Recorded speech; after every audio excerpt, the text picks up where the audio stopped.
I think it needs. We're live on YouTube. Are we live on the? Yes. Okay. No more producing. No more produce. We don't get to produce anymore. No more. All right. Well, Inappropriate hours about to go live yes. on the air. Live Let's on go. the air. Take them. Okay, it's not in. All right. Well, can you get that to me? I'll work on it, but we're gonna start with just looping songs. Okay, just loop some songs. Let's make it happen. Ready?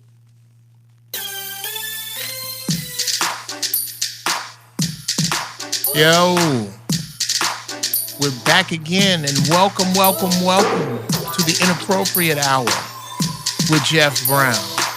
You know what it is. Y'all already know what it is and how we do. It's about to be bananas today. Bunches of ignorant, inappropriate, wrong shit said about the right things. The show that says it the way it is, that tells it how you would tell it if you wasn't scared to lose your husband, wife, job, that kind of shit. I'm Geoff Brown. Another 7 days has gone by. I have missed my 11 listeners. I know y'all have missed me from what you've been telling me on Facebook. Thank you so much. Shout out to the one and only every time, the one and only Mrs. Brown. I love you very much, baby. Thank you so much for your support. Thank you for all of the good things that y'all been saying about the show. Shout out to my man, Charles Tyus. Y'all look him up on my Facebook page. He got some great skincare shit that I've been using on my face and my skin. I turned my bathroom into a salon, just taking care of my business. The phone number, 323-879-4445. Do not be bashful. Call in. Take advantage. Speak your mind. Take advantage also of the free service we provide here at the Inappropriate Hour.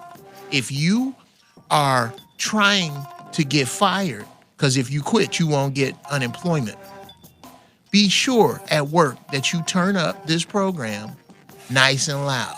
And I promise you, in 30 minutes, they will be ushering your monkey ass to human resources. This is that kind of show. Today, man on the run. Are men masculinity and black male masculinity under siege? That is our topic today. We're going to dig into it. We're going to talk about it. If you think I'm full of shit, call me. If you think I'm right on, call me. Let me know. Again, 323-879-4445. My guest, let me set this man up. This is my dude. Now, because I am so busy and because I am proudly, boldly an alpha male who stays busy, my friends, the dudes I respect, I don't have time to hang out with. And you know what? They don't have time to hang out with me either, because they busy as hell too. They about their business. That describes this gentleman to my left. This is my dude, but we don't sit up in each other's face and yell at the screen while football is on. By the way, I don't watch football. I didn't watch it much before, but I don't watch it at all anymore now. That's another subject. The point is, I am proud to have this fellow alpha male on my show today. He is the perfect dude for this subject. Filmmaker, book writer, husband, father, black man extraordinaire. My dude, Mr. Tim Alexander. What's going on, man? Hey, what's going on? Finally, dude. Finally. We've been talking about this forever. We've been talking about this and amalgamations of this, different formations of me and Tim need to do this again. And what again is go ahead and go to my Facebook page. Those of you out there who are my Facebook friends, you will see this YouTube thing that, shout out to Onyx, sister named Onyx taped us at a get-together in the Hollywood Hills a few years ago. And we were just chopping it up with some ladies about some honest men views, the way men really feel, that don't hate you, but also ain't trying to get in your pants. And we really put it down. And after that, from that day to this one, we have been talking about, man, we need to get on the radio. We need to do this. Sure People need to have. hear this shit. People need to, they need to hear what we talking about. Blah, blah, blah, blah. And it is finally here. And I really think y'all are going to enjoy this show. Again, call in 323-879-4445. Let's just go ahead and dig the hell in. Questions. Is it just me? Or does masculinity itself seem to be under attack? How much or how little is in your estimated percentage of this attack is media driven? Is it the worst thing in the world to return to matriarchal driven society? How do we close or slow down the prison pipeline? Workplace fear. Is it better now or worse for brothers? Are we being softened up for a huge alien invasion? Perhaps to enslave us all? Is there an agenda in play? And if there is, to what end does it serve? Ladies, are we tripping? Do y'all see it too? What is going on with being a man? And in particular, being a black man. That's what's up with today's show. Now, me and Tim we are lockstep on 99.99%. That's almost all. Of yes, that's almost we all. got one of major problem we ain't gonna talk about. and we ain't gonna talk about that because which brings me to another guest of mine. Shout out to my man Pastor Lester Berry, who he and I got in a heated conversation on the phone a couple of weeks ago about this very thing, and I was guilty of it.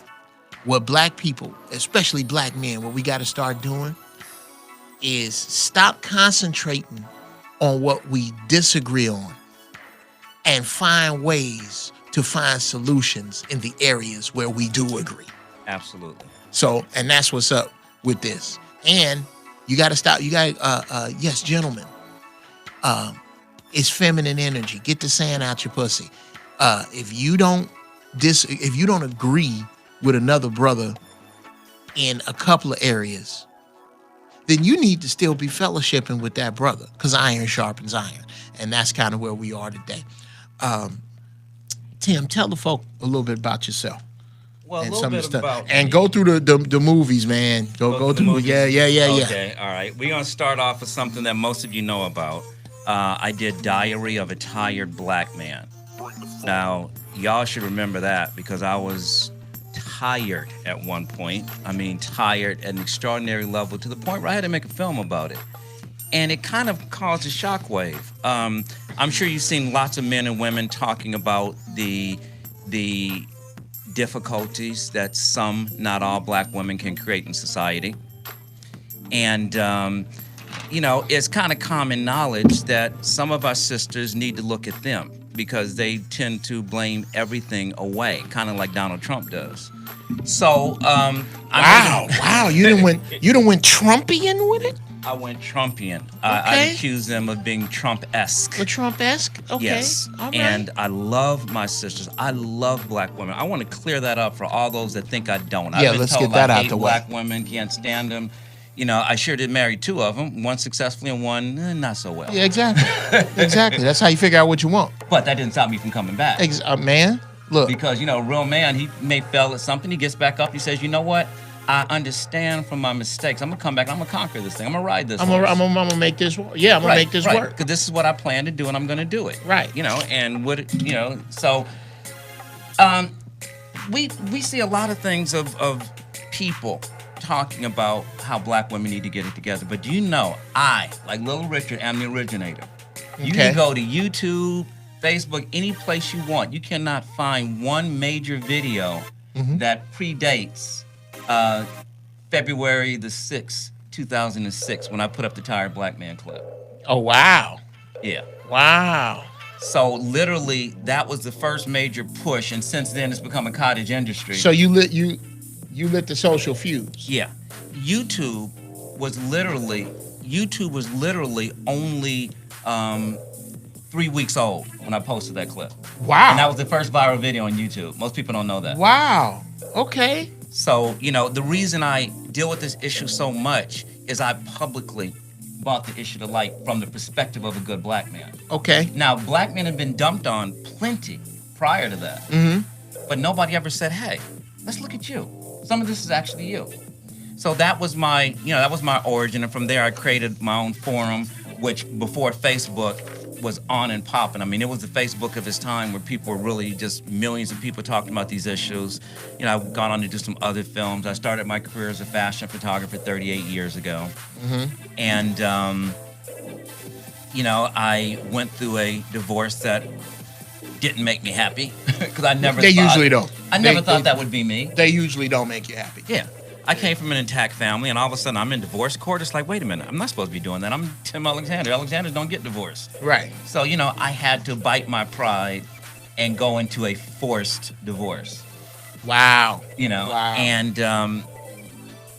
I licked my wounds, and now I'm married to the most amazing woman ever. You know, co-amazing woman with Geoff's wife. Of course, is amazing. Man. Yeah, man. You know, and my wife and I have a series we call Happy Husbands Wives Club. You can Okay. find it on YouTube under Tim and Karen. Tim and Karen on YouTube. Okay. And we only speak about the positive aspects of marriage. Everything we have to say is good because people hear all the bad stuff, but very rarely is the good stuff discussed. So that brings me to my most recent project, if I can indulge you for one more moment. Are you familiar with the San Bernardino shooting of the school teacher? There was a school teacher killed by her husband in San Bernardino. No. It was at the beginning yeah, of the year. The dude walked in, killed her, and I believe he shot himself. A Or classroom full of special needs kids. yeah. He killed her, killed the kid, and killed himself. That woman was my first cousin. Oh man, I'm sorry to hear that, brother. I'm so Yeah. sorry to hear that. But even worse, the man that killed her was the minister that married my wife and I a year before. Wow. And I've known him since I was 9 years old. Wow. So I'm freaking out trying to figure out what happened. Cut a long story short, it turns out he was on a Navy war vet on PTSD psych drugs. Wow. And the drugs made him kill. And I was Wow. talking to him until 2 days before he did it, so I know why it happened. So I was going to make a movie called Why Did It Happen? Why Did Cedric Kill Karen? And when I looked, I saw how deep the rabbit hole was. I'm like, oh snap, this ain't about them at all. So now I'm doing a series called Legal Death and Drugs We Trust. Wow. Okay. Go to legaldeath.com, and it examines how this drug epidemic is killing people in record numbers, more than car accidents, more than heart attacks, more than illegal drugs, more than guns, more than anything. The number one death in the United States of America right now is legal prescription medication. You think I'm lying? Do some research. Wow. So I'm about to do a 10-hour docuseries, 10 one-hour episodes, and Keith David is going to be the narrator. Oh man, you got Keith David in there. Got Keith David. Man, that's my dude. Shout out to Keith David. The minister from Greenleaf. For So for that's those an of y'all update that don't know. and what I've been doing after I licked my wounds after my forced divorce. Okay. Well, dude, I'm a firm believer that you can't. I was just talking to a young comic buddy of mine who's catching 500 feet of hell through his life right now about the fact that you can't focus on where you are so much that you lose focus on where you're going, Absolutely. and that you're gonna have to go through some of that hell, Absolutely. because you're not just going through the hell for you. Absolutely. You're not going through, you didn't go through your divorce just for you, just for her, or just to meet your lady, Yes. just to meet the new Mrs. Alexander. Yes. You went through that for the same reason that you and I have gray hair here. Yeah. So that some young cat can come and find some wisdom and go, you know what, Uncle Tim, I'm going through this shit right now. What can you tell me? Now let me refocus that into a positive. My forced divorce, as I call it, something I never expected, is the second best thing that happened to me in my life, short of being married to my current wife. Yes, sir. It made me a better man. Well, yeah, I was about to say, because you know, until we go to polygamy as a rule, you probably not gonna be able to have two wives. So you wasn't gonna get to the new Mrs. Alexander Right. until you got past the old Mrs. Alexander. Right. Well, the making me a better man. When you're trying to make a relationship that's doomed work, Right. you learn a whole lot about patience, how to do the best you can. I overcompensated in so many ways that it made me clear up a lot of things I need to work on about myself. Oh, It that's made me beautiful. appreciate my new wife better. It made me realize the gift having a good marriage is. And I thank her for everything I went through, because Yeah. I would not be with my wife today if I hadn't gone through that. Absolutely. Well, So dude, big ups, hey, it's nothing but a positive. It's I just- got great kids out of it. well, Got you the have most to, amazing twins. You have to do that, man. You have to find the positivity of that. And now I've got something to say. And Right.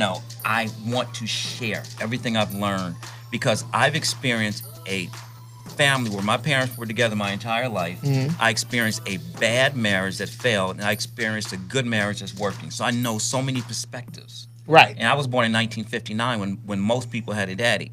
So I want to share what I know about manhood. Well, I think it's and to magnify the point of when you were born, I think we have, as a group of people, just kind of curled up in this fight against manhood, because to strike back, so to speak, has been made taboo. Yeah, it's not politically correct. And we're gonna get into that with the Harvey Weinsteins of the world, with the George Bushes of the world, with the Donald Trumps of the world. They have made it so that anything you say in retaliation is off color, almost like the difference between black power and white power.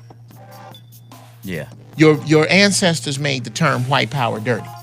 Right. That's why you can't say, when I say black pride does not bring to mind anything negative, because nothing negative has come from it.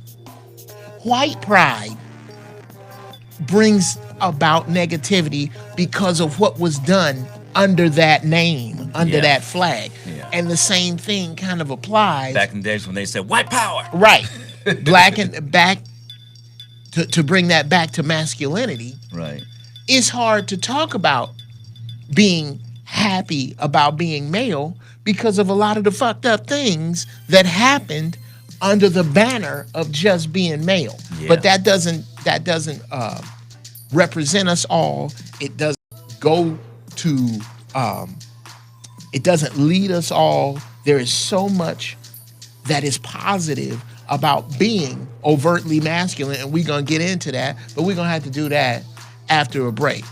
We at the 20-minute mark. When we come back, we're gonna jump into these questions. We're gonna get at it. 323-879-4445. This is the Inappropriate Hour with Geoff Brown. I'm finna go pee and maybe smoke a little something. Well, no, that's not no time to smoke something. I'll be back in a couple of minutes.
What's up? What's up? What's up? This is the Inappropriate Hour with Geoff Brown. Thank you for taking the stroll with me. Today, my guest, Mr. Tim Alexander, the topic, Man on the Run. Are men masculinity and black male masculinity under siege?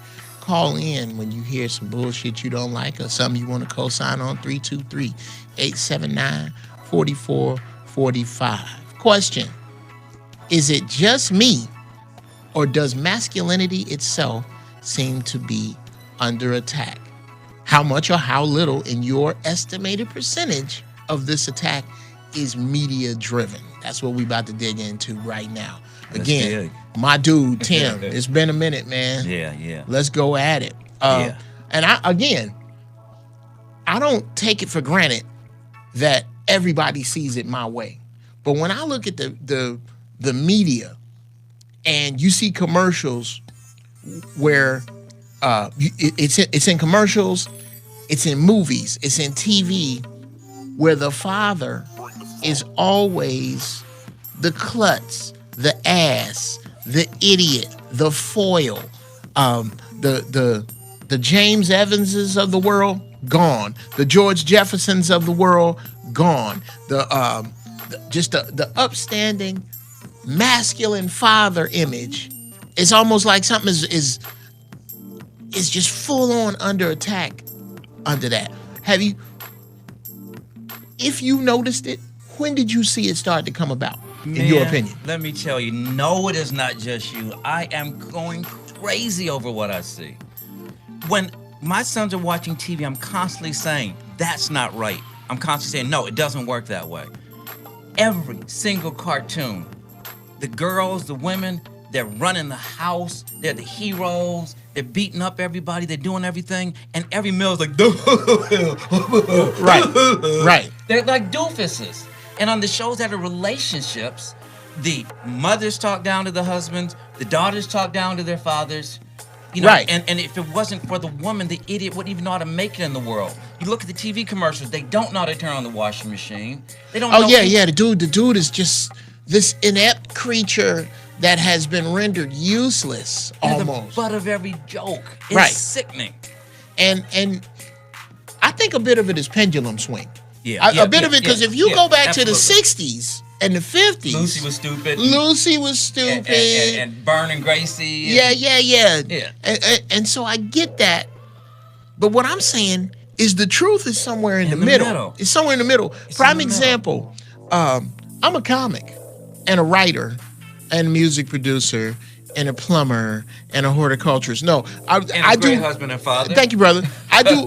My point is, I do a bunch of shit that has me at the house most of the time. Yes. I have a studio not far off of this one in a room in my house. So I do voiceover and I write music and I try to carve out a livelihood there. Right. My wife does real estate. She's hustling. She's gone all the time. Right. So guess what? I clean the house. Yeah. I cook. Yeah. But I am the man of my house. Yes. So just because the roles reverse from and in a number of places, women are in the marketplace much heavier than we have been. Yeah. In black women represent the highest demographic graduating from college right now. It's not dudes. It's not dudes. Amazing. I get that. Yeah. But what does that have to do with me being your man? Exactly. What does that have to do? Exactly. I understand how the roles reverse, but we got to find a center, a center where we can agree. The sisters need to calm down. Hey, I'm not your enemy. Education, money, your power, your status in life have nothing to do with my manhood when it comes to our marriage. Oh my God, absolutely. Hold that thought. Hey, we got a caller. You are on with the Inappropriate Hour. What your name is, what you got to say. What's good? It's Trey from VA. Trey from VA, what's going on, brother? How you feeling? Hey, how you doing? Hey, chilling. Peace to y'all, brothers. You know what I'm saying? Out there, Devil Dog. Geoff, you out there doing it big, and I appreciate the topic y'all got going on tonight. Oh, thank you. Hey, I heard Devil Dog in there. Am I talking to another Devil Dog? Nah, man, I'm chair force, baby. You know what I'm saying? 6 years. Chair force. I love that. That's hilarious, man. What's on your mind? Black masculinity is definitely under attack, and it's the main thing right now. Like, white folks are definitely triggered right now because, like, a lot of black folks are really starting to squad up and showing their masculinity, showing their intelligence, showing how they get down. And it's like they always been scared, but now it's a new day. And like you brothers out here with this platform with these podcasts are doing some major underground work. Oh, thank you, brother. Like, I see it on the streets. Like, people are talking. The brothers on the streets is talking about it. Like, I ain't never heard this before. Like, you know what I'm saying? Like, it's like I'm 37, so I ain't been around since like the 60s and all that. But I can only imagine how it was going down, like how the chatter was talking amongst brothers on the streets. But now you got motherfuckers out here that's not trying to beef with each other. They're trying to build with each other. Everything ain't sweet. I know that, but like, man, it's a beautiful thing that's going on. I just wanted to show some love to y'all because I really believe that brothers like y'all, Zoe, Corey, and them, and all those cats, Tariq, is really pushing some things that's going on right now that people really probably can't see on the mainstream, but on the street level and the grassroots, I can't believe what I'm hearing from these young folks. And I just want to, throw that to y'all brothers out there. I ain't want to waste y'all time. Just go ahead and keep doing what y'all doing. And I appreciate what y'all doing. Thank you, brother. Thank you. Now, a question before we break out.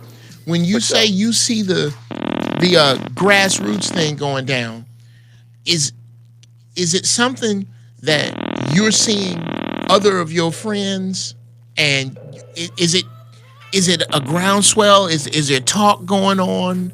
What are you seeing happen from a social standpoint, just from where you are? Brothers will be talking about as far as buildings and all that. That's always been going on, but I'm seeing brothers actually going out and making an effort to put some money back into black businesses around the way, and they talking about things that's going on the net.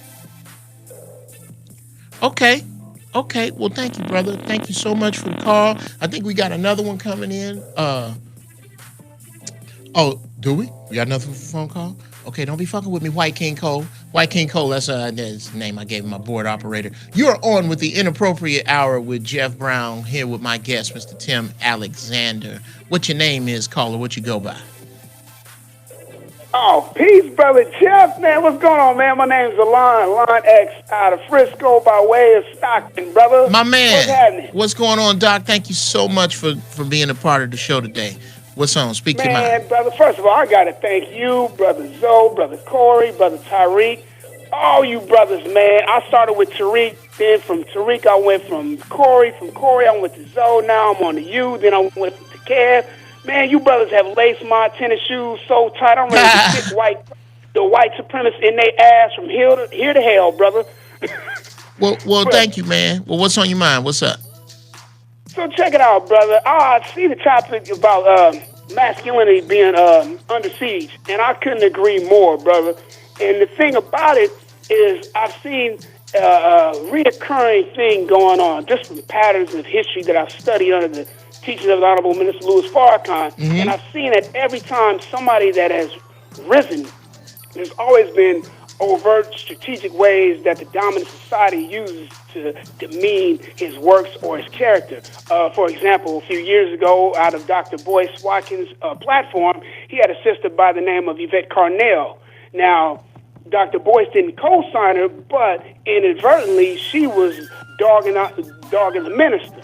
Out of nowhere, nobody still can't put their finger on it. But we always have these I don't want to say turncoats, but these questionable traders infiltrating our programs, and they come in with good intentions in the beginning, but that's how traders or infiltrators always do. But my thing about it is that every time we've had some of means, like for example, you guys have an awesome platform that's growing. Brother Zoe has the voice of the one show he does with the sisters. Now, the sisters seem to be cool, but what happens when the sisters start to turn the narrative into in a destructive manner, which it tackles masculinity. When is it, like you being a Marine, brother, when is it that we start to understand that it's time to cut the ranks or clear the ranks? Because I remember, I think it was Geronimo Pratt said it the best. When you in war and there's somebody on the other side, and there may be a double agent on the other side, you don't take your time in trying to figure out, okay, he's cool, I'm not going to shoot him. No, at the end of the day, if they on that side, we fire until they clear. So my thing is, when do we distinguish who are those that are against us, and we clear the ranks? Okay, that's a very good question, brother. Yes, sir. I don't know that we can use that as a direct paradigm with who's on which side and who to shoot whom. And metaphorically, that makes sense to me from this place.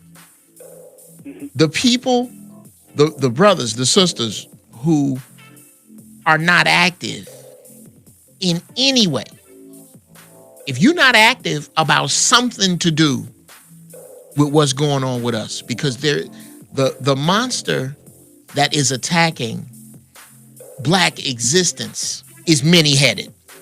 It's many-headed. It's diet, it's history, it's economics, it's family, it's relationship. It's coming from a lot of places. So if you are complacent and you haven't picked a place, that puts you on the other side, in my opinion.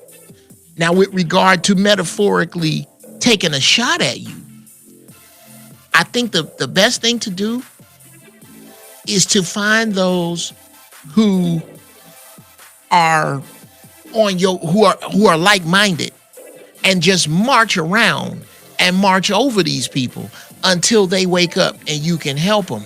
But the concept of just throwing them away, bruh, our numbers are too lean for that. Now, let me add to that. I know the conversation's been black, but we got to take it up another notch. Okay. Yes, blacks were socially deconstructed first. We're the test dummies, like the crash dummies when they test the car for safety. Yes. We're the test dummies. Right. They deconstruct us, and then once they find out how to do it, they're going after everybody.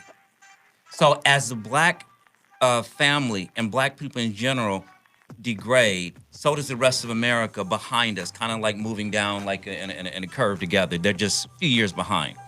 So this destruction of the black male in society is now hitting the white males as well. Oh, sure. So it now is a male thing. Yes, the black males are feeling it the worst because we're easy to pick out. We're the dark ones, so that's why we're the test dummy. Let's pick all the brown ones and destroy them, then we'll get the other ones. So, women, the LGBT community, they get points for their disadvantagedness, so to speak. Mm-hmm. The hardest thing in America to be is a straight, heterosexual, married male, and especially extra points for being a black one. Excuse me, extra demerits. There's nothing for being the traditional American male, black or white. It's just not in vogue. Well, you know what I gotta say to that, and then I'm gonna ask my caller what your thought is on this. When you think of the traditional American male, which is something that by default we kind of fell over in, right? Our culture didn't teach us to raise our families this way, or to run our communities this way. But when you put yourself with the traditional quote-unquote American male, the American male has got some shit on his hands to answer for. That's true. That's true. I understand the feminist movement, and that it didn't spring out of nowhere. It didn't come from that. It's not to say that women and feminine energy and this place doesn't have a point. They absolutely have a point. They got some points. Yeah. My thing is, I think the pendulum has swung too far. Yeah. In response to that. Let me be more clear then. What I'm talking about is a man as a protector, as a leader, as a provider, as someone that women looked up to for respect and said, hey, he lets me do my thing, but then I know when he puts his foot down, he is the man. Okay, hold that thought. caller. I'm sorry, brother. What was your Yes, name sir. again? Brother Alon, sir. Brother Alon. Yeah. Go ahead. What is your thought on addressing some of the bullshit from the man end? And what, in your opinion, would be some of the bullshit from the man end? Because we got some bullshit. It's going to be real. Absolutely. Of course, brother. And see, I can speak from my own experience. I'm an inactive FOI. But Okay. I know when I was active, I know that there was, I wouldn't say penalties, but there was consequences behind. Not like we have a saying in the mosque that our word is bond and our bond is life. We'll give our life before our word shall fail. So that would hold weight to all facets of what we were held accountable to, whatever post we were on.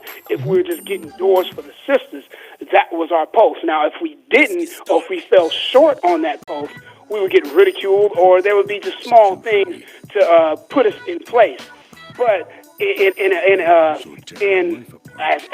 brothers, as a total, there is a lack of structure to hold brothers accountable for. Like, okay, brothers making all these babies, and like I got homeboys that they've made some mistakes and they've dipped in a little bit too many of the sisters and created one too many of these babies. And now they're crying about child support. But the system has a way of ridiculing them or punishing them.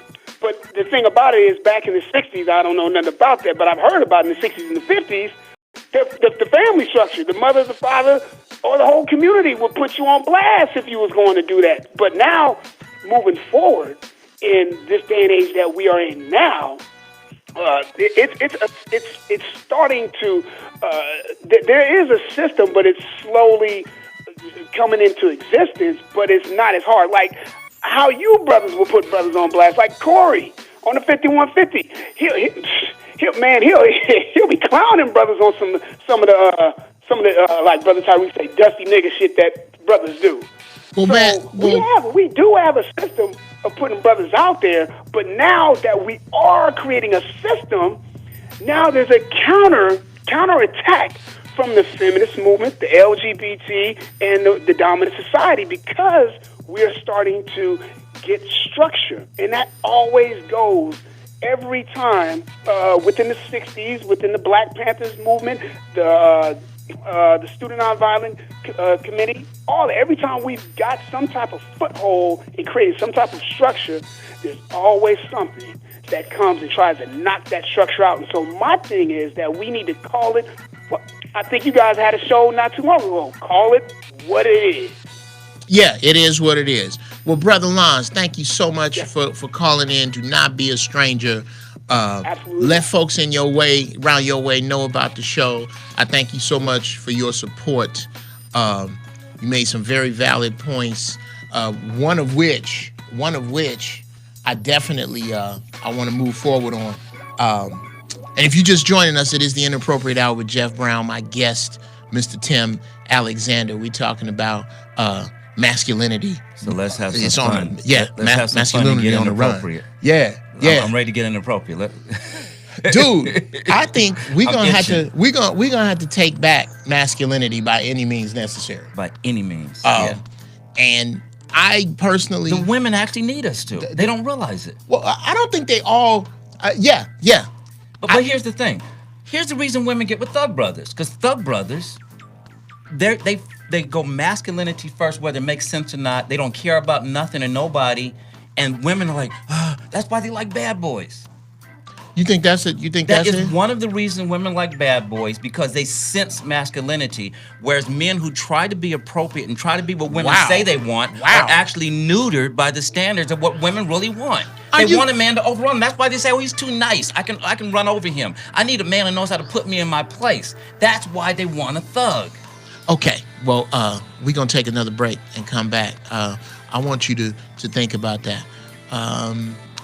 Are you with a nice guy because you don't want masculinity? And are you with a dude that every time you in the car, you worry the light's gonna come on and he gonna go, here, bitch, hold this? Are you with him because you enjoy masculinity? Does that count as masculinity? Think about that. We're gonna be back in 2 minutes. It's the Inappropriate Hour. We'll see you in a couple.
All right. Finally, it's the Inappropriate Hour with Geoff Brown. Thank you so much for coming back. My guest today, my man, Mr. Tim Alexander. Call in 323-879-4445. It's the worst thing in the world to return to a matriarchal-driven society. Now, let me set that up. I don't know how many of y'all know, but way back in the day, I don't have the dates. You can look it up. Google matriarchal-driven society. Dudes didn't always run shit. There was a time when women ran shit. Is today an example of what that would be? And here's my question.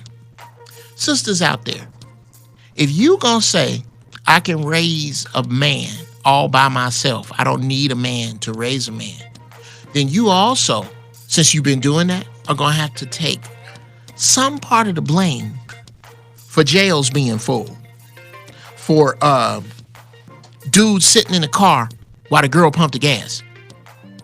These are products of you, I'm gonna say it, in my opinion, these are products of men being raised without fathers to show them the subtle nuances of manhood.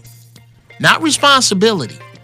I've often said this. Sisters, you can raise a responsible dude by yourself. You can raise an articulate dude by yourself. You can't raise a man with no male influence. We got a caller. Caller, what your name is? This is the Inappropriate Hour with Geoff Brown and my guest, Tim Alexander. What say you? What your name is and what's on your mind? Hello? Caller? Caller going once. Caller going twice. Okay, fuck your life, caller. Call back. Tim, we were just talking about this on the break, something that you broke down. Why is it that as much as y'all talk about, women talk about you want a good man, you never to tell you to love you, cherish you, right, respect you, treat you listen right, to you, share everything, split the responsibilities. Yeah, that's not the dude you cheat with. Heck no. The dude you cheat with, They can already have that guy. yeah, you can have that dude at the Already house. married to him, and he's raising the kids and working all the time and doing everything you say you want. But who do you cheat with? Who does she cheat with? The dude that walks around with his torso out more than 40% of the time. Yeah, A this thug, is a rogue. She that cheats dude with the worst dude she can find. Wants to have some wild animal jungle monkey sex, and get dogged. Well, shout out to the monkey sex though. Shout out to the we can't. Good guys can give monkey sex too. Okay, yeah. But after he dogs her, then she's disenchanted with the good guy she had, and usually leaves him after getting dogged by the rogue. Well, yeah, that has been. And ladies, I am not here to just throw y'all under the bus, but I'm gonna tell you, this has been my experience. Are we supposed to be inappropriate? We supposed to be, Well, let's but be inappropriate. hey man, I look, got your back. I got your back. I'm gonna go and say it. Say it. Okay, Say it. You ever see the girl that walk in the club That one. and she see Junior sitting in the VIP booth, got the car outside he barely paying for, stay at his mama house, She walks past. but she looks at you. Yeah, no, well, usually I don't know. I shout out to the dudes in the club. I don't know how decent they are, but she walked right. I want that one right there. The nigga in the Timberlands that don't do construction work. I want him. With He got 10 on girls construction hanging on him. boots with no construction work. And then she get back around and start talking about Junior. And Junior mama tell her Junior ain't shit. Junior's sister tell her Junior ain't shit. Baby mama number 1, 2, 4, and 6 all say Junior ain't shit. But she don't figure out Junior ain't shit till Junior is an hour late picking her up from work in her car, riding around with other bitches, and she peeing on a stick in the bathroom. Now Junior ain't shit. That makes her number 7. Yes. How do you get to be baby mama number 7? You can give her an FBI dossier on this dude, and she still wouldn't believe he wasn't any good. Yeah. You can have videotape, just like when the cops kill somebody and they get off. You can have the same kind of videotape for how no good this dude is, and she still won't believe And she it. She'll still- say, but he loves me, and when he's not being really bad, and when I can find him, he says sweet things sometimes. Well, here's a clue. If your dude is over 30 and still predominantly goes by his nickname, you might want to check that out. That might not be the dude you want to splice jeans with. Caller, welcome to the Inappropriate Hour with Geoff Brown. What your name is, what on your mind? That depends. Is that me? That's you. Hey, what's going on? This is Brother Knox calling from Minnesota. Brother Knox from Minnesota. How you doing, man? Thank you so much for calling in. Outstanding. First of all, I want to say, man, I love you guys. I've been listening to y'all for years. First time calling, and there's a part of this that we got to understand. I call what I do disengagement, because right now everything that we follow is the white dynamic. Wow, Okay? wow.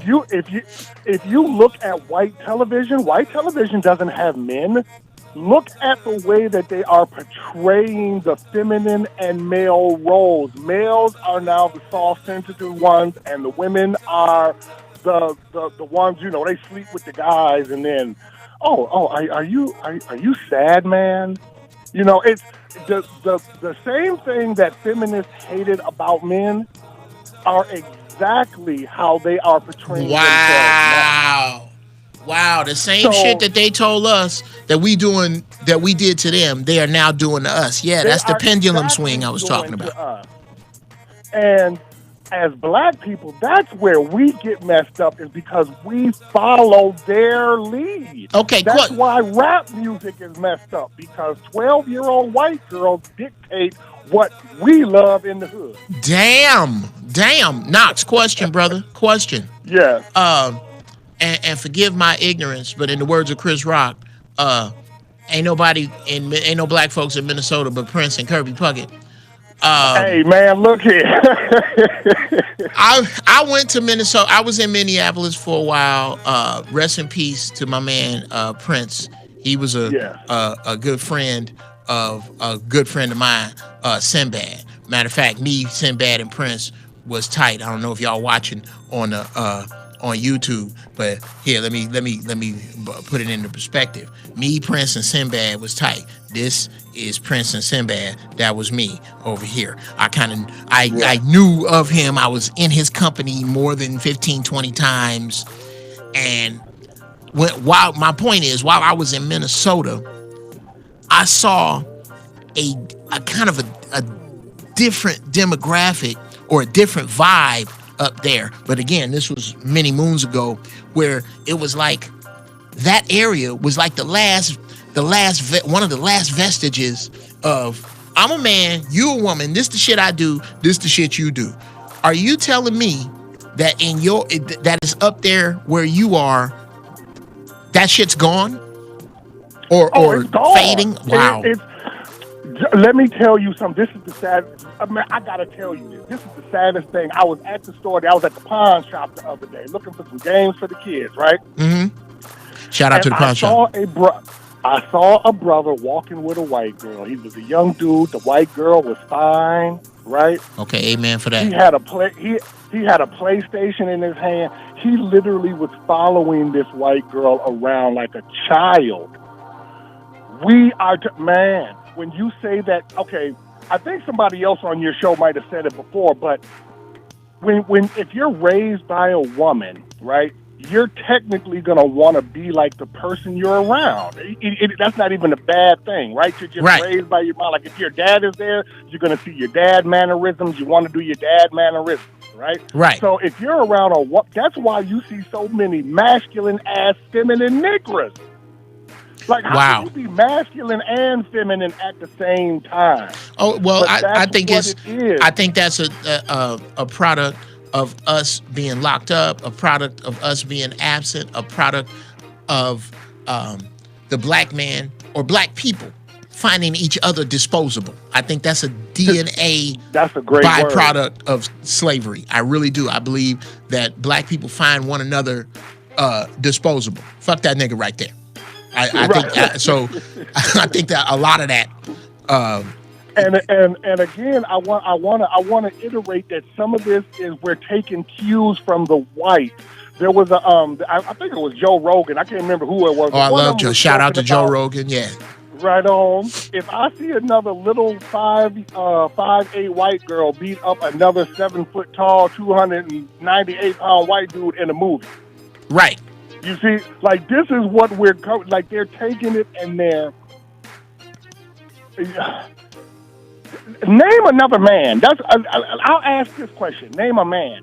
And what I mean by man is, if in 1972 you asked me what a man was, I'd say the dad from Good Times or what's the guy who does all the movies. You know what I mean? Like, there's no men like Bernie Mac. Where's men like you? I like to thank you, brother. Thank you. I like to call them. I like to call them goddamn grown ass men. Grown ass men? There you go. No, I didn't say grown ass man. I said goddamn grown ass man. Like prime example. When you look down under the table at my brother Tim Alexander, he has on a pair of shoes that you cannot play basketball in. Because he's a goddamn grown-ass man. That's why. Exactly. Yeah, them dudes is missing. Thank you so much for calling in, Brother Knox. Do not be a stranger, you guys man. Keep doing what you're doing, man, and we following you. I love your show. I'm going to be here with you. I'm going to be with you on Zoe's show, and y'all do the thing. Yes, sir. Yes, sir. Thank you so much for calling, man. Dude brings up a lot of points, man. The man, that dude is being run out of town on a rail, and I'm not going to run. That's my point. I'm not going to run. Feeder planet. I'm not going to run. Yeah. I am this cat. I'm gonna start saying something. I think we need to start saying something to these dudes. You ever go to the gas station and you see while you getting your gas, Makes me crazy. it's a woman pumping gas Yeah. with a dude sitting in the car. Yeah.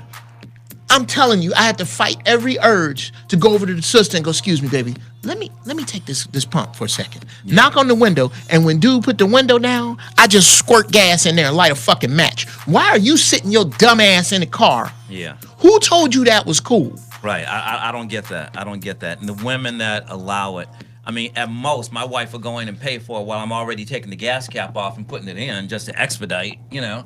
But right. When it comes to the heavy lifting, it's like, that doesn't even look right.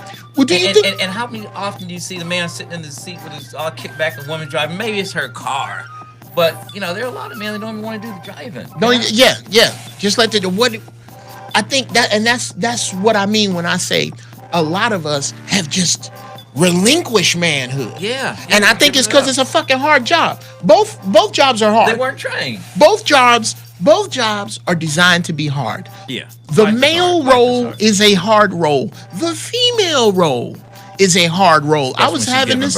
Oh, dude. I was having this conversation with some females a couple of weeks ago who were trying to tell me how they could do anything a man could do. Well, that's great news, but I don't have. My wife is not in my life to compete with me over the shit that I can do. She is there to do the shit that I cannot do. Or you know, there are certain things we're just better suited at because of the way we've been socialized or should have been socialized. But, you know, yeah, they can do anything, but technically, what woman wants to go downstairs when they hear a sound at night to see if there's a burglar in the house? Exactly. What woman really wants to get the bugs, take out the trash, lift the heavy stuff, you know, fix the car? There's just certain things that befit us better. And I don't give a shit man will never how caveman that sounds. Good. I'm glad that there are people who go, oh my God, that is so archaic. That is so old-fashioned. Yeah. Because a lot of the old-fashioned shit worked. Shit works. We were programmed by our genitals and the chemicals that our body is predisposed to be dominated by, whether that's estrogen or testosterone. You know, and we can't just ignore that and say it's the same thing. We're the same thing. Then why does a man and a woman the exact same height and body measurement? The man is 20 pounds heavier because he has more muscle mass. Okay, well, let's fuck with that for a minute. Because if you look at food now, women, children, females are getting their periods earlier. And little itty bitty 3-year-old girls got big old round butts and calf muscles. Yes. So I think this is something that's full. There is a full circle onslaught fight, and I don't have all the tools to fight back. There's with. 21 additives in milk: sex hormones, growth hormones, antifungals. Milk is so laced with so much foolishness. Well, yeah, that's why I don't drink that shit. And the super chicken, this hormone-laced chicken. I don't know how in the world a chicken breast is this big. Yeah. Oh, pterodactyl breast now. Right. Well, it's like the chicken breast looks like a whole butt cheek. I'm gonna tell you why I don't. You know, it's like seriously. I'm gonna tell you why. And I don't. I'm just gonna be honest about it. I don't fuck with Church's chicken. Do you know why? Because you can't find Church's chicken in no place but the ghetto. Exactly. I have never seen a Church's chicken in Brentwood, Malibu. You got to go off Louisiana of you got to go off of Imperial and Crenshaw to find a Church's chicken. We got a caller. Caller, welcome to the Inappropriate Hour with Geoff Brown. What your name is? What's on your mind?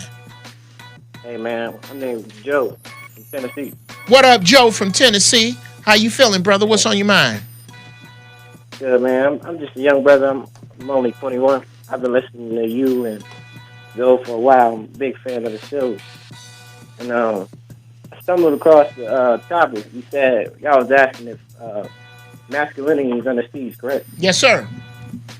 Yeah, like I said before, I'm young. I don't know all the answers. And I'm not blaming just hip-hop, but looking at hip-hop in a way, because the other day I stumbled across the video of the brother. He was wearing a dress, a wedding dress, in the music video. Yeah, with the guns. Yeah, I saw that. Yeah. And I'm like, I was listening to Nearly Fuller, and he said when he first wrote that book. Was that the 70s, I think? Yes, no, early 80s. Neely Bro, Fuller's he book, yeah. said- yeah, he said black men gonna be wearing dresses in the next 25 or so years, and people looked at him crazy. And That sounded now you look absurd up- back then, and now it's normal. Well, you know what's beautiful, Joe? I hate to cut you off, man, but this is fantastic to hear that listen to what this 21-year-old dude said. Yeah. One, I don't have all the answers. That is a beautiful sentiment that you need to come from that place for the rest of your goddamn days, Joe. You always enter into situations not knowing. The more shit that you are concrete on, the easier you can be fucked over. You have to be fluid like that. Two, this dude is 21 years old and hip to some Neely Fuller. How many more cats in your circle, and whatever that means, your Facebook circle, your Instagram circle, your physical circle, are you seeing more cats become aware like you are, or is this just tight little pockets of y'all? Man, I think it's a good mixture of both. It's like, we see what's going on. Like, we getting gunned down by what Neely Fuller refers as race soldiers, racist cops. We see what the NFL is doing to Kaepernick, blackballing him for just speaking up. And it's like, it's not right. And we like I said, we don't got all the answers, but man, we not having this. We resisting this. Okay, well, I'm glad to hear that, brother. One, thank you for the call. Two, I'm gonna tell you that any dude in a wedding dress, that's not hip hop. I don't know what the fuck that is. This new shit, this mumble rap, it needs its own category. Right. I don't know how. Halos in one too. Yeah. I don't know if you. I don't know how down you are with some good old fashioned Public Enemy. Find you some old school. Yeah, get you some. I was listening to No Vaseline the other day. Yes, sir. There you go. Let's go on. Listen to you some hip hop from back in the day. Thank you so much, Joe, for calling in. Please do not be a stranger. Tell somebody else that's got a goddamn computer that I'm doing this every fucking Thursday. Right. I feel you, man. My man. Shout out to y'all, man. Y'all have a good one. All right, man. Take care now. That's so cool to hear young cats on this page where they trying to find. So they're trying to find. They can look at this and go, something ain't right about this shit here. Yeah. Something is not right about this. Question.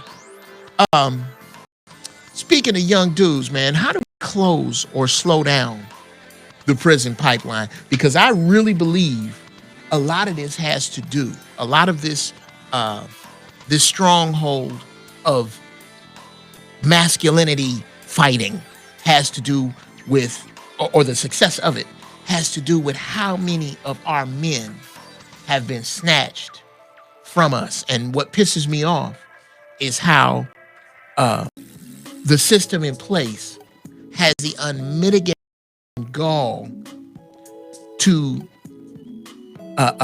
indict and put down our youth when you stole their leaders. Well, you ran their leaders off and stole them and killed them, and now that they're lost, you make fun of their lostness. Well, it was done by design. We have to realize that sociologists, and they planned this because they make money off of warehousing black people. The prison industrial complex is making $75,000 to $150,000 a year per prisoner off the taxpayers' back. So they need people in prison. That's why they keep building more, even before the other ones are full, because they want that healthy prison population. Not only do they make money from the taxpayers, they make money from private enterprise, and they make money in the stock exchange. Right. Now, what do you think we can do to slow that down? Well, here's the thing. They keep finding lesser reasons to put us in prison. And when they disrupted our family, they knew that it's near impossible to rebuild it, especially with the media further, distancing us from male leadership. Right. The woman was not really designed to be in charge of the family, because research by psychologists shows that after the age of 3, the father becomes a primary parent, because a child, really? Male or female, his career aspirations are generated by the father. Okay, hold that thought. You are on, if you just joining us, this is the Inappropriate Hour with Geoff Brown. This is my man, Tim Alexander.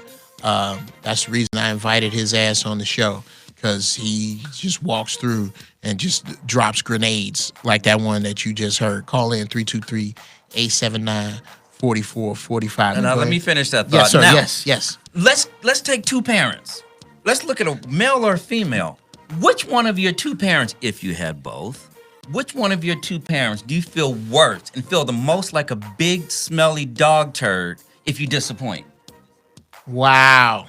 If you disappoint your mom, it's like, oh, mom. You know, and girls compete with their mother. They're like, mom, but your father? When you disappoint your father, he says, I am really disappointed in you. Right. That's like second to the voice of God. Right. Oh, it's supposed to be. It's like, oh man, I disappointed my father. It's supposed to be. And you know, back in the day, if your father was upset, he would disown you, and that was like you're pushed out into outer darkness. Right. You know, so I even know my sons. You know, from the time the little guys 2 years old with their birth mother. How old are they now? They're 10. Wow. Yeah. But sometimes they would listen to it, and sometimes they wouldn't. But when I said it, they always listened. And there's something that my sons have with me. They have 2 mothers now, and they love them equally. Mm-hmm. They love and respect their mothers. But it's something about their dude. When their daddy says something, it just carries a different... Like Chuck D used to say. It's just in a record. Chuck D said, he asked me where I get it from. I get it from my pops. Because with a man in the house, all the bullshit stops. Now, and to add to that, how often do you hear a real man, not saying that mothers don't say brilliant things, and sometimes they do. But when they say, my father used to tell me... Right. Even girls. Let's look at daddy girls. They don't marry the same level of idiots that the unfathered women do. Right. So fathers plant something that sticks with a male or female child for the rest of their life. So now that these fathers have been effectively removed by the government only paying child support when the man left the house. Right. And the more babies a woman made, the more money she got, they gave them an incentive to go out and get pregnant as a way of making a living for 18 years. Yeah. You know what? If I have another baby, I can get some more money. I can get some more money. Okay. Before you bring that call in, I want you to think about this. I take issue with and we're gonna talk about this. The term "real man." Okay. Real man. We can discuss that. To me, a real man is a man who cheats death to the age of 18. You are real enough to go and die. You are real enough to face life in prison if you fuck up, or even the death penalty if you fuck up bad enough. The question becomes, what type of man are you? Are you a responsible man? Are you an intelligent man? Are you a courteous man? Because you are a man. You in the race, nigga. You just last. Get your shit together. Okay, now give me 2 seconds on that. Yes, all right, sir. Fine. There is a real man, and there is a over 18 grown male. A male is not a man. Okay. A man is a position. Being a male is a biological thing unless you cut your wiener off, and now you don't know what you are. But a male is a male. Oh, and so raising you look somebody at male... to the age of 18 is just raising a male to what should be manhood. But when I say a man, I'm talking about a spiritual position. Right. Where you embody your responsibility as a man. Okay. Because a lot of males do not function like good men. Okay. And I will not give him a full pat on his head for just being an irresponsible male. And you know what, bro? I get that. There's some females are women and some are just females. To me, that energy it gives the shitty dudes a place to stay, as in male. When you say you are a male and not a man, I have provided a place for you to be. Well, heck, I don't want them in the same category with me. I'm a man. Well, yes, you are. I ain't trying to be in the same category with those males. Well, you know what? You know what separates you. Here's what separates you: the fact that you are responsible, the fact that you are trustworthy, the fact that you say what you mean and you do what you say. Well, instead of adding the prefix responsible, let's just call them men and males, and let's just be done with it. I'm gonna see if I can't smoke a bag of that, Tim. I'm gonna see it because that's I don't a man, let him out. And that over there is just a male. I don't let him out. You are a man too, motherfucker. Get your shit together because we got shit to do. No, you're a trifling, irresponsible male, and I ain't with you. Caller. Thank you for calling into the Inappropriate Hour with Geoff Brown. What your name is? What on your mind? Is this me? Say yes if you can hear me. I can hear you, bro. I can hear you. What's up? All right, absolutely fantastic, man. This is Aaron Foster from Chicago. Oh, stop talking. Stop talking. Stop talking. I got to set this one up, ladies and gentlemen. Okay. I moved back I'm originally from Chicago. I stay in LA. I moved back for a little bit in Chicago. And when I tell you that you got some cats that are jazz musicians when it comes to stand-up comedy and are really putting it down in the city that I'm from, this dude on the phone is one of them. Comedian extraordinaire and really cool cat, Mr. Aaron Foster. Thank you so much for calling in, man. What's on your mind? Oh, man. Hey, well, I want to say thanks to Zoe Williams for actually posting the right way to get in, because you surely wasn't helping me get to the show. What was wrong with my link? It was dashradio.com, DASHTALK. Nah, but it wasn't going to you. It was going to all the things on radio, on that little station. Okay. But it's all good. I'm here, You man. here now, man. What's up? Man, bless you, brothers, for being gutsy enough to pull these topics to the surface, man.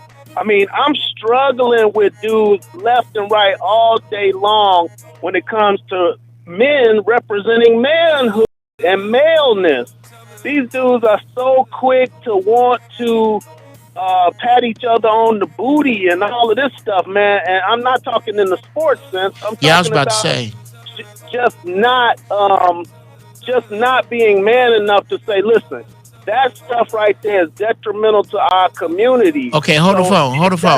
Fine. Aaron, I hate to cut you off, but you're going to have to back up a little bit. I need you to tell me where it is. Because I had a problem with it in basketball, where a dude make a good play and a dude pat the other dude on the ass like his shoulder wasn't available. Well, no. Where are you seeing this other than? Where are you seeing this other than sports? You're going down where now? Man, in the streets, and like I got, I battled heavily with it, journal-wise, in the streets wise with women. Everybody seems to be more interested in accommodating man-on-man love than accommodating and building man-on-female love and everything around that. So I'm really glad to see y'all bring the some of the details of this battle that we as black people are fighting to the surface, especially on the way it affects our youth. Because, yes, our men are being taken away through jail, through drugs, through dominating, women, circumstances, and, the subject that y'all was talking about, cats just not being man enough to be a man, so... Man, it was, again, like I said, man, I appreciate y'all. Well, thank you, brother. It got to be said. It's got to be said. It's inappropriate to bring up, and that's exactly why the fuck it's a topic on my show. Brother. Well, hey, man, don't be a stranger. Give me notes. Hit me up. Yeah. Good to hear from you, man. Always. What's going on, man? What you promoting? What's going on? What's next for you? Hey, well, I'm knee deep in trying to build my agency. It's called cstandup.com, and it's really a way for us brothers to start getting the money out of this comedy deal. Because a lot of times people don't realize that the comedians that ain't getting tour deals are just getting pennies. You know what I'm saying? Once we finish the show, that people come to see us, they come to kill it, and then we end up walking away with, maybe $200 or something petty like that. Wow. So, well, that's another. I'm gonna tell you what, man. I'm gonna do a show on that here pretty soon. I think before the beginning of the year, about the comedy business model and how it ain't shit. Right. Yes. So cstandup.com, man. Is that CSEE stand up? Yeah, SEESTANDUP.com. Yes, sir. A way to fundraise. I'm using it as a pitch to fundraise for a lot of organizations. I use some of the comedy clubs around Chicago to do it. So it's been relatively doing well for me. Well, good, man. I appreciate you, though, bro. Man, thank you. Back in the shower when you get, off that Hollywood thing. Well, you hey, know, man, so- I will, when I come to the city next time, it's going to be on something personal, but I got something professional that's cooking. Yeah. That we will talk about off the air. But, brother, stay strong. Please do not be a stranger. Thank you so much for calling in. You made some valid points. And I'm going to holler. I got some shit I got to holler at you about anyway, Aaron. I'm going to hit you off the air. My man brought up some really, really valid points, man. I haven't seen dudes pat each other on the ass in public. But the problem is that I can believe it. Yeah. The problem is I can believe it, okay? If somebody said, hey, man, did you hear about Tim? Tim was over in the Grove, and some dude was rude to his wife, and Tim knocked that dude cold. Well, you know what? I can believe that. That makes a lot of sense to me. Now, if somebody said, dude, you hear about Tim Alexander? Tim was at Venice Beach, and his wife had on a two-piece men's suit, and he had on a sundress and some flats.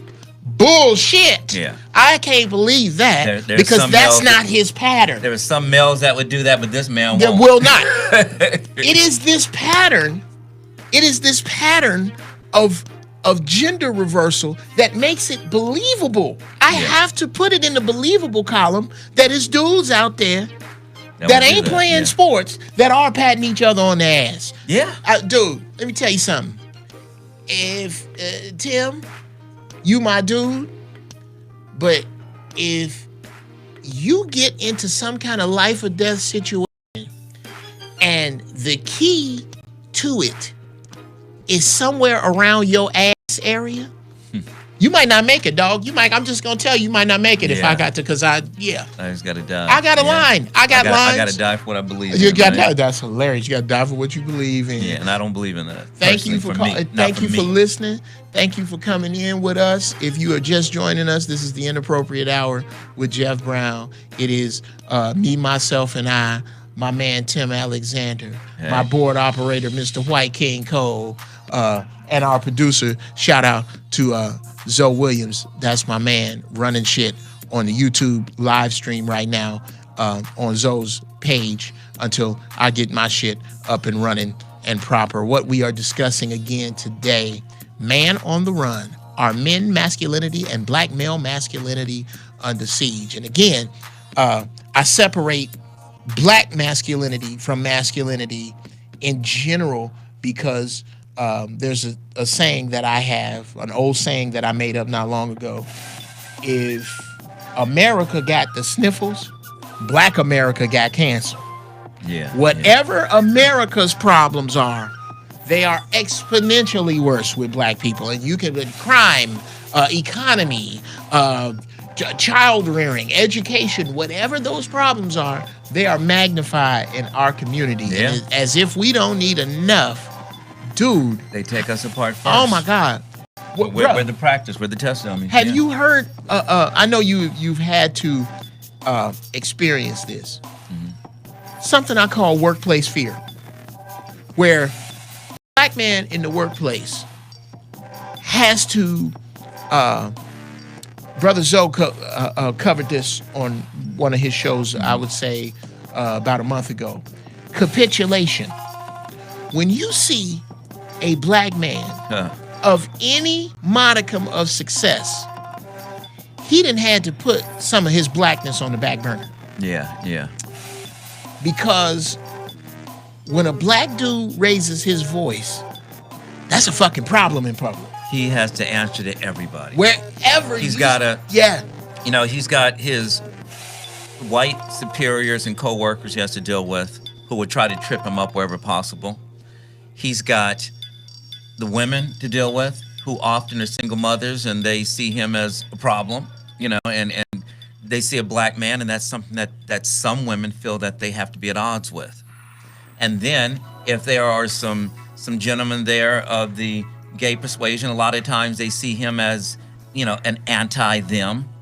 And so he has all these different people. And all these different factors, yeah. And he has to somehow or another tiptoe on eggshells and manage to work and get his points, try to make advancements when everybody's advancing their own kind. All Right. three of those groups advance their own kind, not the straight black male. Right. He gets no points. He doesn't get gay points, woman points, or white points. He gets no points. So he's got to be like twice as good to get half as far as somebody else who gets those bonus points. Wow. And it's difficult. Wow. And I find that as a creative person. You know, I'm a 58-year-old heterosexual married black man, you know, who doesn't necessarily want to promote a lot of food, a lot of stuff that I see as not having good family values. Right. So you know how hard that is to make it in Hollywood. It's Well, like, yeah. Well, one, especially when you try to fit yourself, because this is what they teach you in acting class. Look at what's on television yeah. and see where you fit into in. that. I'm looking at it, and I'm like, dude. I'm like, I mean, on the best television shows, I'm like, dude, I am not This that Is kind Us. of father. Okay, I can relate to This Is Us. I can, that's a my good show. I can relate to that. That's my show. Yeah. This Is Us. This Is Us. It's like This Is It. This Is Us is like a jump off of Parenthood. Yeah. Did you ever watch Parenthood on Yeah. NBC? Yeah. I love those But this is fucking like shows. the real deal. This is how it really goes down in the family with all the ups and downs. Right. And That I can relate to. and that's not, yeah. Shout out to This Is Us. Big shout out. That's a great show, and this is why I dig that show, because I don't think that the father should be, how can I put this?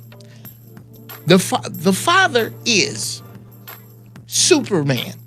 Yeah. He is the representation of God in that family. And he's not trying to be overly macho. Now, no. I'm gonna get back to This Is Okay. Us. I'm talking about in general. In general, okay. The father is the representation of God in the family. I really Yes, believe that. he's the priest of the home. He's a priest of the home. This is not to say that he is perfect. No. This is not to say that he does not have foibles. He does not have his idiosyncrasies. He's not wrong. And it's not to all say he of doesn't that. need the woman and would be the same without Yes, but to the outside world, he is supposed to be the first line. I think This Is Us does a great job of showing all of that. Yes. The fathers, all the fathers on this show are fucked up in some way. Yeah, they got their The father to the main character who shout out to I always fuck his name up. the black guy. Vito Mentimiglia. No, the dude that died. yeah, the dude one that that died. died. Yeah. His father was fucked up. Okay, yeah. He was an alcoholic. He was fucked up. Yeah. As his children aged, they got some shit they were fucked up on. Randall, Yeah. he got some shit he fucked up on. Yeah, Randall got issues. He's got his own issues, but still, he has his family. Yes. And I think they do a great job of that. And I think that's why this show is so successful. And his wife has to come back and respect him. And she comes back and respects him. After she goes, Yeah. you know what, Randall, dude, you are fucking up. And she's right. Yeah. She's right. And I he's would, man enough to admit it and yes, accept it. Yes. And I would like to say that, Tim. I'm telling you, bro, as masculine as I purport to be, as much of the head of my house as I try to be, I am girded up by, propped up by, realigned by the presence and the relationship of my wife.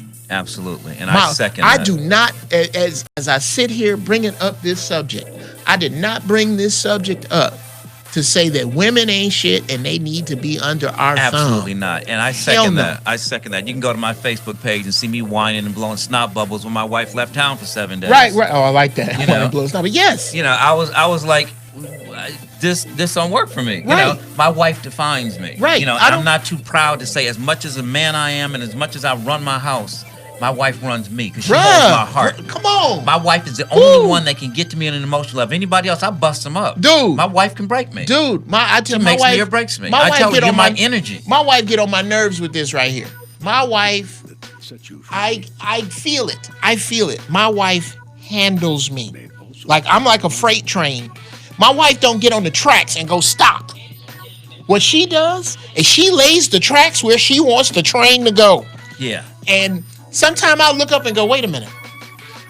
You just handled me right now, didn't you? And trust, it's not because we're soft or manipulated or henpecked. That's not the point. No. I tell my wife, as big as an ocean liner is, that little itty-bitty rudder that steers the boat. Come Now, on. it may take a while for the boat to turn, But because that it's such rudder a big is- object, but it's going to turn. Yes. There's no way around it. Well, like My Big Fat Greek Wedding, one of my favorite lines in any movie. This woman says, I've been married to your father for 32 years.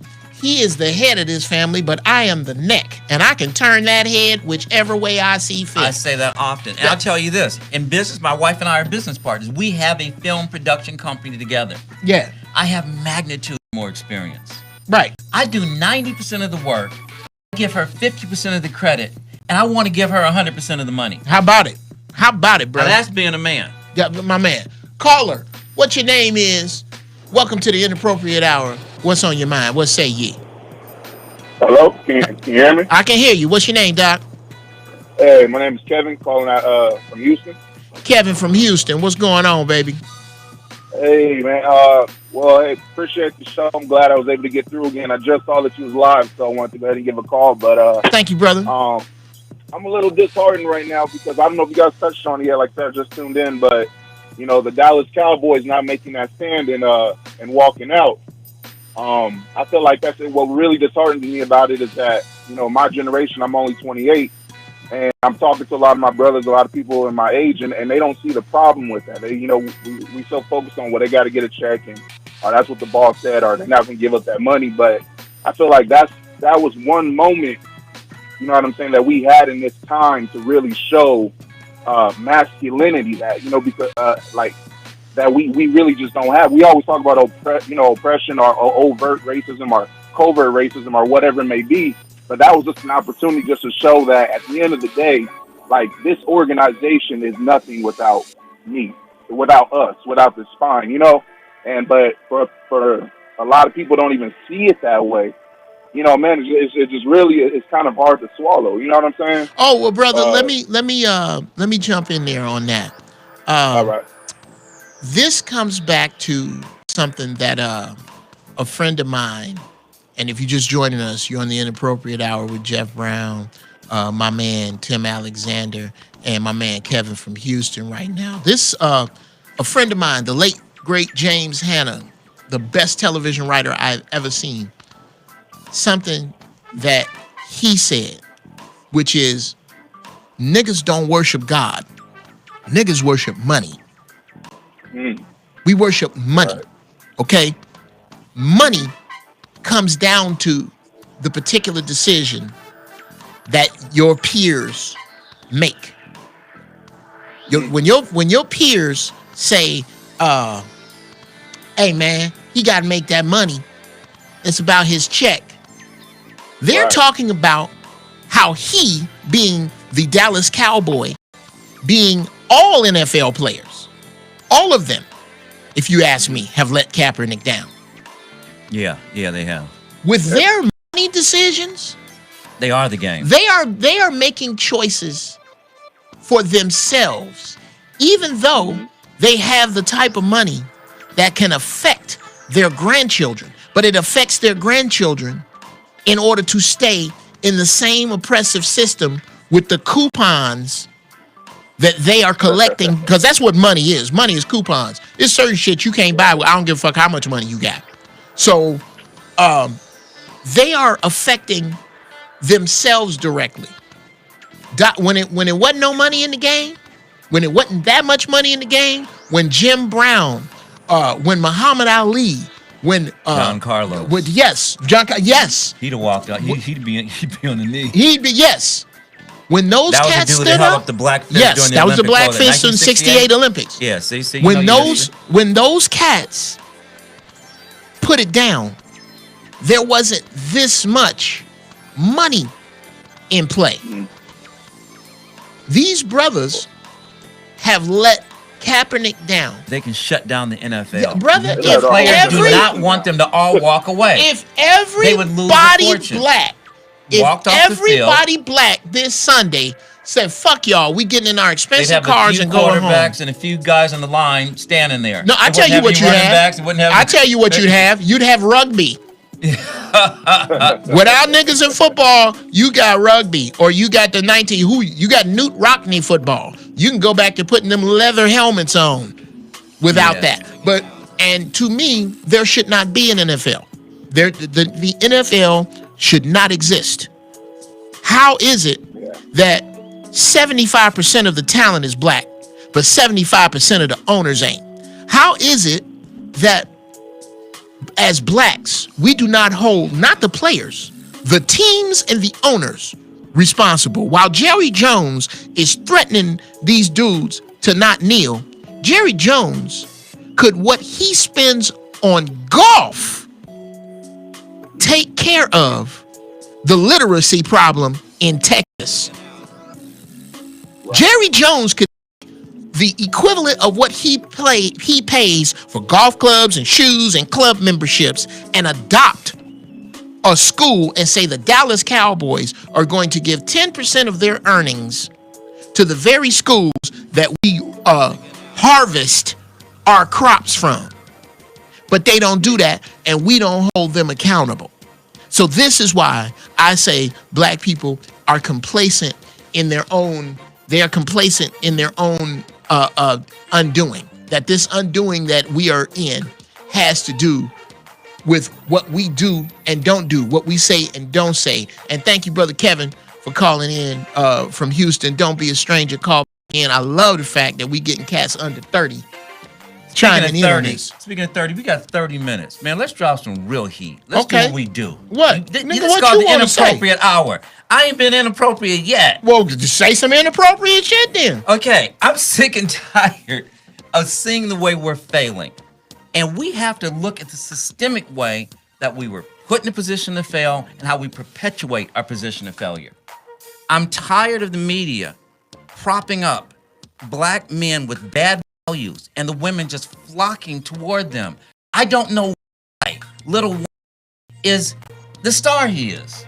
Have you listened to what Lil Wayne sings? Now, these black women claim that they don't like being abused and blah, blah. Every lyric he sings is sexual abuse. Oh, well, it's like, I'm gonna bring this around to somebody who, and shout out to, let me preface this because he's one of my dudes. Shout out to Too Short. I love Too Short. Too Short is my man on a personal level. His song, he got a song called Blow the Whistle. The biggest part of that song is the word bitch. There's a song where it gets to a break where every spot on the one is bitch. Bitch. A girl would have went to blows and she got called that back in the day. Dude, do you know? Now they call each who other. the hugest supporters of that are? Women. And who the women? If you drive by West Angeles Church of God in Christ on Sunday with Blow the Whistle playing with your windows down, the ushers will go, bitch! Oh, that's my shit, bitch! But I can't call you that. You call yourself that. Unless you're a rapper, then that's the only thing you call them. Dude. And they respond to it and give up nookie. Here's the, and I don't think it's gonna happen. It only happens in my little utopian mind. But guess what happens if it goes down like this? Sisters who are listening to me. Sisters who are listening to me. What would happen if you went to a club, you put your shit on, you looking good, you smelling good, you are at 10/10 of your essence, and you are in a club. And that skirt is only 3/4 of an inch under your crotch. And I am Mark. Let's just call me Mark. And you Tracy. Yo, you're Marquise.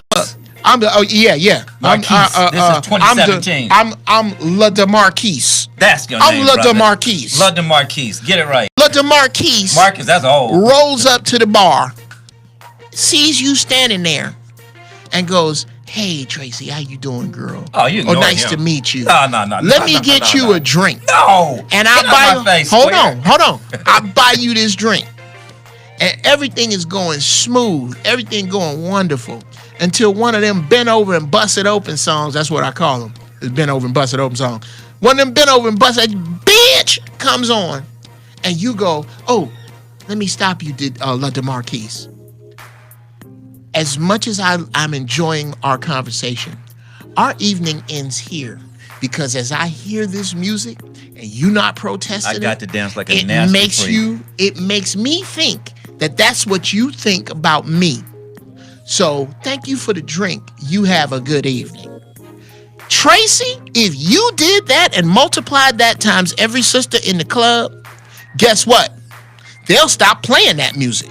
And if they stop playing that music, because you stop dancing to that music, they'll stop making that music. The women don't want them to stop playing it. That's brother, their favorite record. We do. They get on the floor and do everything the record says. You want me to flip it how? Okay, got that. You want me to spread them how? Got that. You And want you me to everything it says. It's like it's a listen and repeat. And I'm straight as Indian hair. I like it when you bend over and bust it open.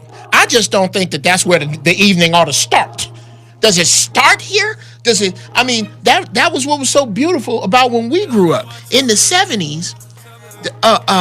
Earth, Wind, and Fire music.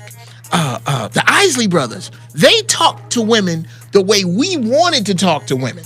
They sing about love, not just sex and lust. The cool shit I wanted to say. Love has been taken out of sex. Now it's just sex to be sex to be sex. That is not love. And what our women and men have lost sight on is the value of love prior to sex.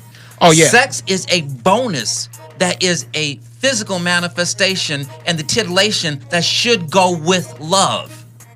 And right now we are in crisis where sex is the overriding factor of what people are looking for in a relationship. Well, Tim, you're a little older than me, so off the air, you're going to have to work on my spirit because I have enjoyed and do enjoy some pussy unconnected to love. Let me, what's the caller? Caller. You on with the Inappropriate Hour with Geoff Brown and my man, Tim Alexander. What's on your mind? Yeah, this is Darnell from Tuscaloosa. Darnell from Tuscaloosa. What's going on, player? How's it going down there? What's up, Uncle Geoff? All right, you staying strong because I know with this white power that's raising its ugly head, I can only imagine what's going on in a city with a name like Tuscaloosa. But what's on your head? What's on your mind, brother? Yeah, I don't pay it no mind, but I don't think masculinity or femininity is under siege. I think just like the truth is always going to be there. And so I ask myself, what is a man, or what is masculinity, and what is a woman, and what is femininity? Okay. And to me, it's just bowing down to the truth. Okay. So now hold that thought.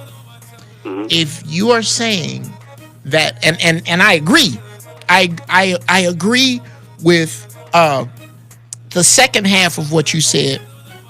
I just don't know how, if masculinity and femininity are connected to bowing down to the truth when there is so much untruth flying around, how you can say that you don't think that masculinity is under siege. Like when you watch television, you don't see what I'm seeing.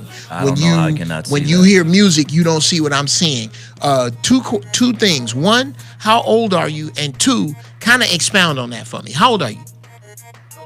30. Okay, 30. Cool. Now expound, because you say you don't see it, but I'm seeing it in music. I'm seeing it in the media. I'm seeing it in behavior. I'm seeing it everywhere I can look. Everywhere my eyeballs open, I see it, but you don't. I need you to expound on that. That's scary. I don't see it. I said I don't pay it no mind. My only thing is to prove the existence of truth. I feel like that's a man to me, and bow down to nothing less. So I feel like my only thing is to do is prove the truth existence, because the truth ain't never going nowhere. My man. Just like masculinity ain't never going nowhere, and just like femininity never going nowhere. So I feel like okay, are you there? The people always have a choice. You can either follow behind that and bow down to the truth, or you can go the other way. And a lot of people choose to go the other way. Okay, question. And that's why we had the problems that we have today. Question, Darnell. Do you what is your social status? Are you married? Or do you have a lady? Are you single? No, I'm not married, but I do have a lady. Okay, you have a lady. Now, when you when you say that and I'm with you, that the truth kind of rules all, and you seem to be a masculine male as we speak on this phone. How did you find your girl, and what do you, with what's going on in society, do you have bouts with this? And if you do, what do they look like? Well, I'm gonna answer the first part first. You said, how did I find? Yes, how did you find your lady, man? Man, it's like I kind of bumped into her. It was like I've been staying like in the same place for like probably like 8 years, right? Mm-hmm. She just gravitated to me. It was like she ended up moving like right next to me. Okay. Now here's my thing. Any woman could have moved next door to you. What made this one your lady? Because it sounds like you sound like you ain't taking no shit, and it's a bunch of shit being dealt out is where I'm going. Like how does that work? How does that? Are you experiencing any of this? Like I used to say that there's a triangle offense being run women's happiness in America, especially black women, and it's these three things: the media, your mama, and your manless friends. With you being 30, I'm gonna guess that your lady is not 50. So how much of this influence are you finding yourself having to either fight against or clean up or go behind or clear up? Are you dealing with any of that in your relationship? Well, it starts with yourself. I mean, I have my foundation, and she have her foundation, and I felt like without the work of her foundation and my foundation, I don't think it never would have happened anyway. Okay. It wasn't nothing I did. It wasn't nothing she did. It was what we did for ourselves, I feel like. Okay. Well, I don't think... Okay. Let me ask you a question. So, you said that you choose not to see it. Don't we, as men who see better... No, I didn't say I don't see it. I was saying I just don't pay it no mind. Because I'm sorry. You don't pay it any mind. Let me rephrase that. If we don't pay it any mind, then how can we fight the social effects of it? Because some of us that know better, just like a teacher has to give knowledge to students, otherwise the knowledge dies. If all the people back in Greek history cooled all this information and nobody shared it, then we would go back to stupid. That's excellent. Now, how do we, rock with that. How do we fix it if we don't pay attention to it? It's there in front of your face. You listen to the people you need to listen to. It's always people there. You got Minister Louis Farrakhan. You got people as yourself, Uncle Geoff. You got people as Zoe. You got, I mean, it's not many people, but it's people there in place for the always spread information. I'd like to add to that. They're obviously not reaching everybody. Otherwise, they would have fixed everybody. So we all need to... I don't think everybody's looking for it. And wow. But it's in the community. It's in the village. If it's there, if you're looking for it. Well, thank you, Brother Darnell. Thank you for your call, man. Again, do not be a stranger. If you're just joining us, you're on the Inappropriate Hour with Geoff Brown and my guest today, Mr. Tim Alexander. And we are discussing what's wrong with America and black masculinity, and it is all the black woman's fault. Do we have any calls? Yes, caller. What your name is? Welcome. Thank you for calling the Inappropriate Hour. What's on your mind? Hello? Hello. Oh, yes. I'm Clarence. I'm outside of Houston, Texas. Clarence from Houston. What's going on, man? Hey, man. I've been listening to your show, man, and I think you're kind of talking about gender roles, social rules, maybe a lack of political education, and things of that kind of that particular nature. And I don't know. I mean, I think a lot of us we're very educated. We recognize a lot of stuff. But I think the political.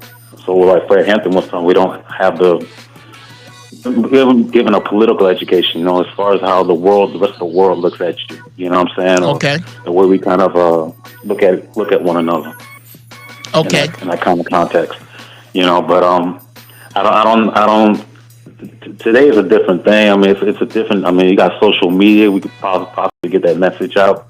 You know what I mean? Or it's certain kinds of things like that, you know what I mean, just to sell it out there or to put it out there, but doing it in a very invasive sort of way. Okay, you know what I mean? when you say politics, expound on that. What part do you think that global politics plays in this? Do you think this is a global issue, or because I had never thought to go from a political angle. What do you think politics has to do with this? Well, I mean, basically, building off what you were saying earlier, you know, as far as things like, as far as with some other people that showed up on your channel or on your platform, you know, it's the things that you see every day, things like on the news, things that you hear in music, and they all have kind of like political elements to it, and everybody kind of just bites off of that and just kind of replicates that, or they're imitating that, and they're just perpetuating it. Everybody starts copying it and starts doing the same thing without really consciously being aware of its impact that falls on everybody. You know, as far as things like that, you know, as far as men wearing dresses and these little nuanced things that pop up. Okay. You know, and they all help shape a particular kind of point of view. You know, what to put light on this or to put less light on that, things like that. Okay. Well, thank you so much, man. Thank you for the call. Don't be a stranger. Call in. Keep supporting us. I'm gonna set up my GoFundMe because this shit ain't cheap. I had to pay White King Cole to sit in here, and I'm breaking people in dice games and hitting the white ladies in the head, and that shit's got to stop.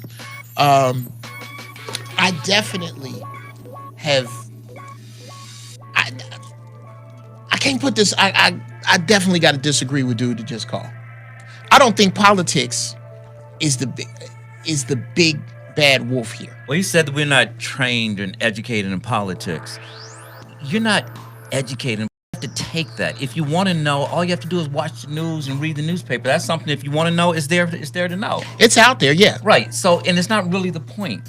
You know, you're right. I agree. It's not really the point because politics doesn't deal with doesn't directly affect how we're dealing with our male and femaleness. I think they're the puppet masters in this. I think there's a bigger.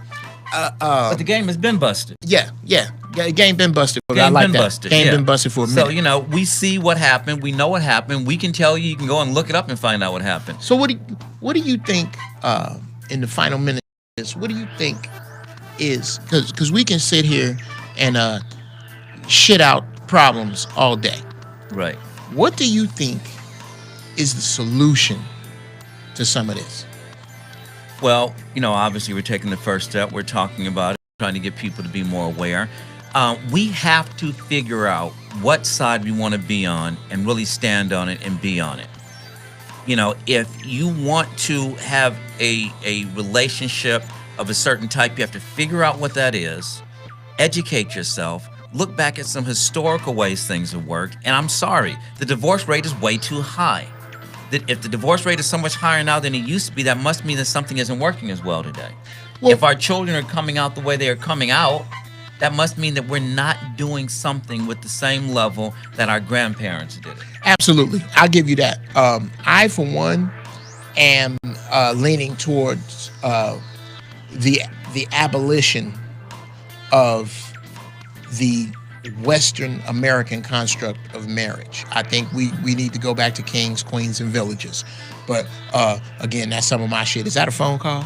We got a phone call? Yes, this is the last caller. I often say we have to regress to progress. How about it? We've gone too far with too much freedom. This is our last caller. Caller, what your name is? Thank you so much for calling the Inappropriate Hour with Geoff Brown. What say you? Not yet? Well, hello? It's Lulu from Boston.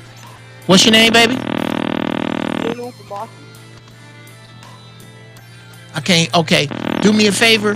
Hang up and try to call back if you can, because something is bad with your connection. We didn't hear you.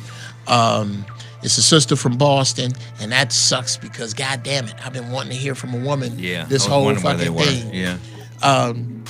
As a matter of fact, Mama, hit us on. Oh, is that her? It might be her there. All right. Welcome to the Inappropriate Hour. Who is this? This is Nunu from Boston. There we go. That's better. What's your name, baby? You flying through your name. I can't hear it. It's Nunu from Boston. Nunu. Oh, Nunu. Hey, Nunu. Hey, Geoff, what's up? Hey, mama, you gotta forgive me. I love that damn name. That's a name that's one of them yelling names. No, get right. your damn bike out the driveway. I gotta go to work. Hey, no, from Boston. What's on your mind, mama? Well, I just wanted to speak on, the emasculation of black men in particular. Yes. I grew up in a household. I'm in my 30s now. Yes. My father, he's 80 years old. My mother is 57 years old. But when I was growing up, so it's a large age gap. But when I was growing up, every day my mother would emasculate my father every day. Oh wow! And as a result, over money. And as a result, I noticed my father day after day dwindling down as far as getting more and more passive. Wow. You know what I'm saying? Wow. So I think that's not something that we speak on enough, that us as black women, we do in the home sometimes emasculate our own men. And then in turn, we already know they're going to get it in the media and all those other outlets, but we have to do a better job in our own homes. Wow. Thank you. So how did that... well, no, go ahead. I was going to say, so how did that affect you? How do you deal with your men? I'm good. I'm the complete opposite of my mother. That's rare. That's great. I don't really have a relationship with my mother. We don't speak at all, to be honest. Wow. But I speak to my father every day. Wow. See, that again shows the power of a father. You stood with your father, and that's what I'm saying. When a father's really in place, women have a tendency to look at that father as that rock, even if, and they will often see when the mother's inappropriate. Well, wow. Well, as this one comes to a close, here's what's on my mind. We're gonna have to find each other, just like I found my man Tim. This is gonna have to start with the alpha males standing up and being the man that you complaining about. The opportunity is being taken away from you to be. Stand up. It starts in your home. It starts right under your feet. Something my grandfather used to say is that I am responsible for every piece of real estate I walk on. Everywhere I step, I am a man. And it has to start there. This is not talking about pounding your chest and being the super macho, overbearing, misogynistic asshole that's got us in this place in the first place, that's got the pendulum swinging. I'm not talking about that. I am talking about saying what you mean, doing what you say, treating women with respect, treating your family with respect, treating your own word with respect, for those are the cornerstones to manhood. I want to thank my guest, Mr. Tim Alexander. Do not be a stranger, brother. This is not the last time you are coming on my show. And I want to talk. I want to send a special shout out to Knox from Minnesota, from Miles from the Bay, Joe from Tennessee, my man Aaron Foster, Kevin from Houston, Darnell from Tuscaloosa, Clarence from Houston, and Nunu from Boston for calling into the Inappropriate Hour. Y'all really inspired me to do what I'm doing. I'm going to send you some GoFundMe shit so you can send some goddamn money, not to me. Just send it to White King Cole here. Just send it directly to him. But at any rate, I enjoyed myself. I hope you enjoyed yourself. And I will see your ass in 1 week right back here on Dash Radio with the Inappropriate Hour with Geoff Brown. Make it a great week. Take care. God bless. Bye.